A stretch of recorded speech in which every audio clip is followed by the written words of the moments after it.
Hello and welcome to Significant Digits. My name is Horace Dediu, and with me today I have Marko Anderson from Futureful. Welcome. Happy to be here, Horace. Just tell me, what brings you to Helsinki? I live here. Oh, you do? All right. Yeah. Well, I do too. And how long have you been living in Finland? On and off for about 12 years now. So. All right. So we've been here almost the same amount of time. Indeed. Indeed. And then you were at Nokia with me as well, right? Indeed. So enough about small talk. Let's talk about something significant. I think we want to launch this show with the biggest story I think we can talk about today, and that's the internet, the future of it, what it makes it tick, what might cause it to stop growing. So I've got some data I want to share. I want you to follow along, and then we'll get to discuss it. Okay? So this is the type of data that shows penetration of internet usage, right? This is what normally is called penetration in terms of going from the bottom here is measuring at about 9% penetration, and the top of the graph shows about 90% penetration. So this is the range. And we're going to go country by country and over a certain amount of time. So for example, here we're seeing Antigua getting on around 10% penetration in 2001 and then growing to a bit over 50% by 2012. So the thing about it that's amazing is that I have this for every country in the world, right? I was going to say, you invited me here to talk about Antigua and Barbuda? Antigua is just in the alphabet right at the beginning. So actually okay. we have all the Americas here. You'll see the countries, they're alphabetic, but through the Americas. So we're going to come up to the United States pretty quickly. Here it is. And, you know, if I were to stop here for a minute and just sort of talk about the United States, what you're seeing here is this kind of like smooth growth up until about 50% and a slightly more moderate growth thereafter. We had a little dip here. You can see this dip happened around 2008, 2009 when we had the Great Recession. In fact, people began to stop paying for cable and other things because of the stress involved, and then it came back up, but it's still not at 100%, right? I mean, this is probably, in fact, this was the earliest country to get online. You see it starting at about 1995. But the point is to kind of, let's look at it at a sort of a global picture and a pattern, and see if there's a pattern. So I'm going to actually just very quickly go through a lot of countries. Like you'll see some of them are really, really low. This is Laos. Or Laos. This is a lot of things actually won't even have a line, like in certain parts of Africa. Now we're getting into Europe a little bit. Here's Iceland. Iceland actually outperformed the United States. They're up to 90% now. Wow. So we have. We're going to get to Finland. If I could just actually drop down here and go to. Oops, I have to be careful here. Finland, here it is. You can see Finland had performed very well, right? That's a small country, but it reached saturation essentially in the internet. So the main thing is that if you look at this country by country, you see quite a bit of variance. But if you let's go forward and let's sort of look at the whole world. If you look at all the people in the world, not just population percentage, but just the actual number of people who are resident in the world, and this is the total number. You see, for example, it was around 5 billion back in 1990.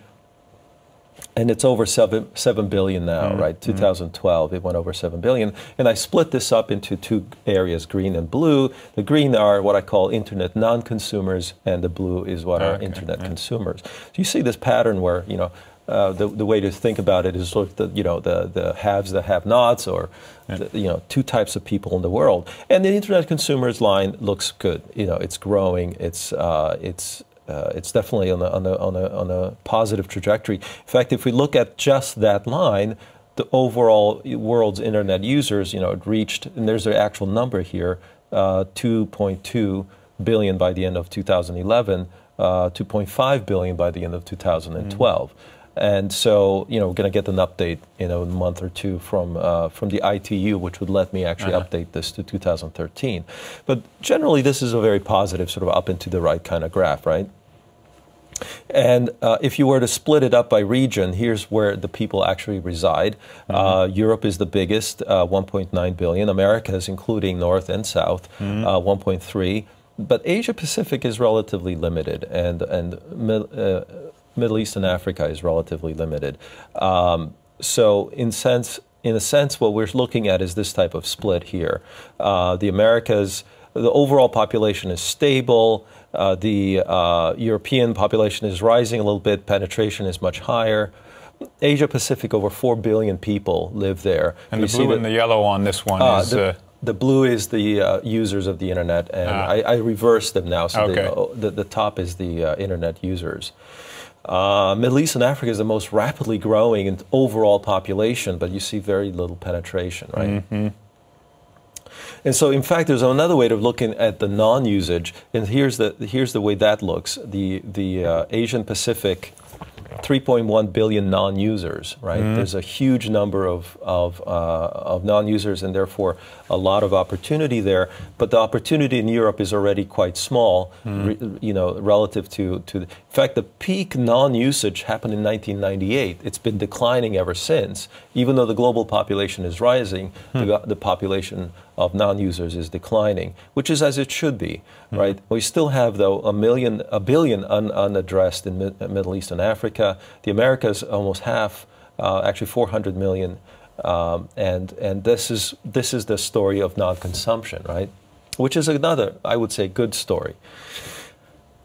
However, and if you look at the regions again with this way of looking at the growth, the Europe and Americas are very much leading. They're the highest penetration overall, and the rest of the world is following behind. And these are parallel lines. That's what's important to understand, right? In other words, what happened in the West is likely to be repeated elsewhere.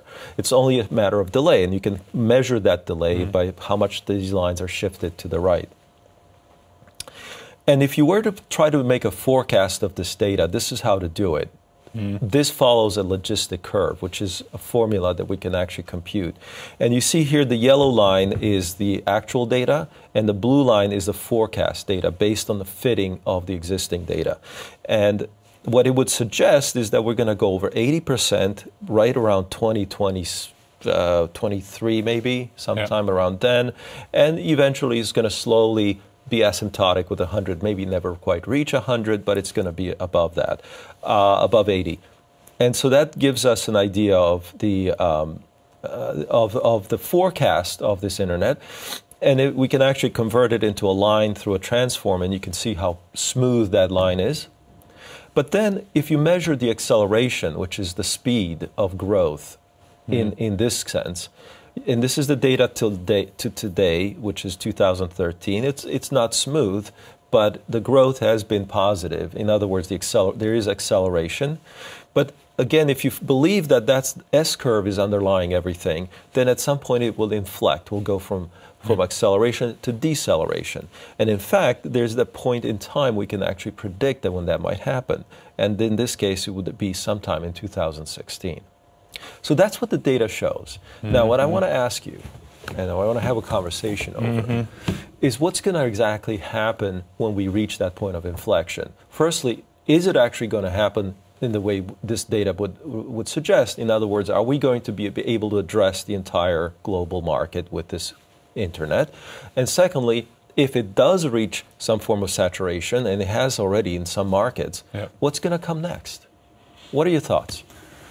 Well, yeah, I haven't seen this data before. It's really, really interesting. I guess this first point around 2015, 2016 is it where the growth actually starts to decelerate. Right. So, that's very soon. I'm sure that's new information for a lot of people. For a lot of people. And the reason, by the way, this struck me is because we went through this with the smartphones.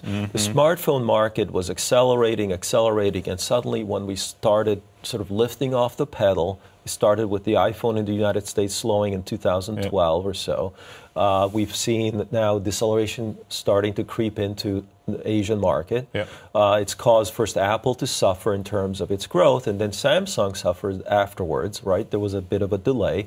And so the largest players are starting to suddenly look a little bit shaky. And as a result, a lot of people are, if not panicking, they're certainly exiting the sector. And that the challenge would be for all of the buzz that's going around the internet today. I mean, the growth stories of Google and Facebook and obviously the huge prices for the acquisitions that they're paying, might it all sort of burst? And would it be around 2016? Now, I think to answer the question, if I may just prompt you with this, it's not so much that we want to predict what the market will do or behavior, but really what's causing it to grow in the first place, right? What has been behind all of this growth? We tend to think that it's that there's a killer use case for it. Now, it could be, what do we think about as the jobs to be done? Is it, social media? Is that a real job, or is it really something deeper? What is social media hired to do? So I brought you because I thought, you have a certain insight into how people use the internet, and I want you to tell me about that. Yeah, I guess, in my opinion, there's kind of a few key use cases in a more broad sense for the internet. It's been communications and socializing, however you want to put that bucket, information discovery of all kinds, e-commerce, retail, however you want to call it, and then maybe also kind of financial services or transactions. To me, that's a bit more fuzzy, but obviously a very interesting topic now.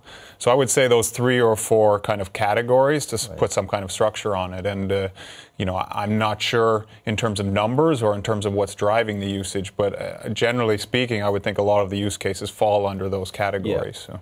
I would agree, and sort of kind of framing it as jobs to be done. You want to go shopping, you want to communicate, you want to discover stuff, find stuff.